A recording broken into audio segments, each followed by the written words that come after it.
Hello and welcome to our YouTube channel guys. आज के video में हम डिस्कस करेंगे some important MCQs on your computer part of your syllabus. तो ये क्वेश्चन जो है रिसेंटली जो आपका जेकेएसएसबी का फ़ीमेल सुपरवाइज़र एग्ज़ाम हुआ, ठीक है, फ़ीमेल सुपरवाइज़र जो आपका एग्ज़ाम हुआ तो उस पेपर में ये क्वेश्चन पूछे गए थे, ठीक है। तो इन क्वेश्चन को हम यहाँ पे डिस्कस करेंगे। तो these are 10 question which were asked in your JKSSB female supervisor exam. तो जितने भी एस्पिरेंट्स हमारे साथ पहली बार जुड़े हैं, प्लीज़ इस वीडियो को ज़्यादा से ज़्यादा शेयर कीजिए और हमारे चैनल को सब्सक्राइब ज़रूर कीजिए। तो स्टार्ट करते हैं आज का lecture from the very question number 1। तो क्वेश्चन नंबर 1 जो है वो पूछा गया था, to select the current column in MS Excel we press, ठीक है। अगर हमें एक्सेल में पूरे कॉलम को जो है सिलेक्ट करना हो, उसके लिए हमें कौन सा शॉर्टकट की यूज़ करना है। Control plus enter, control plus space बार, control plus shift, shift plus enter, ठीक है। तो ये दो इंपॉर्टेंट शॉर्टकट कीज़ है, एक आपका कॉलम के लिए है और दूसरा आपका रो के लिए है, ठीक है। तो आप याद रखोगे कंट्रोल प्लस स्पेस बार जो है that is used for selecting the entire column, ठीक है, एंटायर कॉलम, ठीक है। सी फॉर कॉलम्स, तो कंट्रोल प्लस स्पेस बार आएगा। और अगर आपको क्वेश्चन आए कि करंट रो को अगर हमें सिलेक्ट करना हो तो उसके लिए शॉर्टकट की लगता है that is shift plus space, ठीक है, स्पेस बार, ठीक है। स्पेस बार दोनों में यूज़ हो रहा है, कंट्रोल हो रहा है यूज़ कॉलम में, शिफ्ट हो रहा है रो में यूज़। तो यहाँ पे क्वेश्चन क्या है, कॉलम के बारे में, इसका मतलब है it is control plus space bar. So option number B will be correct for this question, ठीक है। तो इसके साथ साथ आप रो का भी यहाँ पे याद रखोगे। तो आगे आपका जो है फायरवॉल के बारे में पूछा गया है, what is a firewall in A computer network, ठीक है। फायरवॉल का क्या काम होता है। ए वेब ब्राउजिंग सॉफ्टवेयर, बिल्कुल गलत। The physical boundary of a network, बिल्कुल गलत। An operating system of a computer network, बिल्कुल गलत। A system design to prevent unauthorised access, बिल्कुल ये इसका करेक्ट आंसर आएगा, ठीक है। तो फायरवॉल का काम यही होता है कि जो अनऑथोराइज्ड एक्सेस है उसको प्रिवेंट करना, ठीक है। Option number D. आगे जो है क्वेश्चन पावर पॉइंट पे पूछा गया है, the power point view that displace only text, जिसमें आपका टाइटल एंड बुलेट्स आता है। तो कौन सा व्यू आता है, outline view, notes page view, slide sorter, slide show, ठीक है। तो इसको आप याद रखोगे, जो पावर पॉइंट व्यू होता है जिसमें आपका खाली टेक्स्ट आता है, ठीक है, उसको जो है आउटलाइन व्यू कहते हैं, ठीक है। ऑप्शन नंबर ए, ठीक है, ऑप्शन नंबर ए। नेक्स्ट क्वेश्चन जो है that is which PowerPoint view displays each slide of the presentation as a thumbnail and is used for arranging slides, ठीक है। आपने देखा होगा जहाँ पे आपका जब आप पावर पॉइंट प्रेजेंटेशन में काम करें, लेफ्ट साइड में आपका ऐसे स्लाइड्स का लिस्ट आता है नीचे तक, ठीक है। तो विच डिस्प्लेज, यहाँ पे इसका मतलब जो स्लाइड का थंबनेल होगा वो यहाँ पे खाली शो होता है, ठीक है। तो क्वेश्चन पूछा गया है कि विच पावर पॉइंट व्यू, तो ये कौन सा व्यू होता है जिसमें आपका खाली थंबनेल दिखता है, ठीक है, सारे स्लाइड्स का। Slide master, slide show, slide sorter and notice page, ठीक है।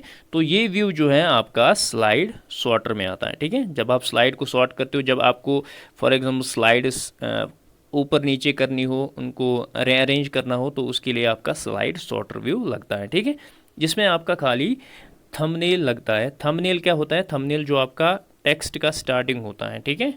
तो जो पेज का स्टार्टिंग, स्लाइड का स्टार्टिंग होता है तो वहाँ पे शो होता है, जो फ्रंट होता है, ठीक है।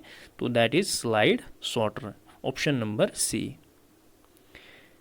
नेक्स्ट क्वेश्चन जो है that is the use of information technology IT to improve the ability to government to address the needs of the society is known as, ठीक है। तो option A is e business, option B is e admin, option C is e governance, option D is e market place, ठीक है। तो IT का use करना किसके लिए, for the ability of government to address the needs of society, आपको पता ही हो दैट इज ई गवर्नेंस, ठीक है, ई गवर्नेंस। यानी गवर्नमेंट जो है इंफॉर्मेशन टेक्नोलॉजी यानी IT का यूज़ करता है किसके लिए, to address the needs of the society, ठीक है। तो इसमें फिर बहुत सारे टाइप्स आते हैं इंटरेक्शन के, जैसे आपका government to citizen, government to business, government to government या गवर्नमेंट टू एम्प्लॉयज़ आता है। तो ये ई गवर्नेंस के अंडर ही आता है, ठीक है। तो ऑप्शन नंबर सी, ठीक है, ऑप्शन नंबर सी। जैसे गवर्नमेंट को कोई सर्विस प्रोवाइड करनी हो, मतलब पब्लिक को वो कोई ऐप लॉन्च करता है, ठीक है, बहुत सारे ऐप्स जो हैं वो लॉन्च होते हैं, ठीक है, तो ये किस लिए है, it is a program that comes under the e governance, ठीक है, ई गवर्नेंस। आगे क्वेश्चन जो है that is dash provides network backbone and e governance support to government bodies in India, ठीक है, कौन सा इनमें से प्रोवाइड करता है network backbone and e governance support to government of. तो ई गवर्नेंस को अप्लाई करने के लिए गवर्नमेंट ने जो है बहुत सारे इनिशिएटिव ले लिए हैं, बहुत सारे सेंटर जो हैं वो जो हैं बनाए हैं। तो मेन जो है that is option number A NIC, ठीक है, that is the national informatics centre, ठीक है।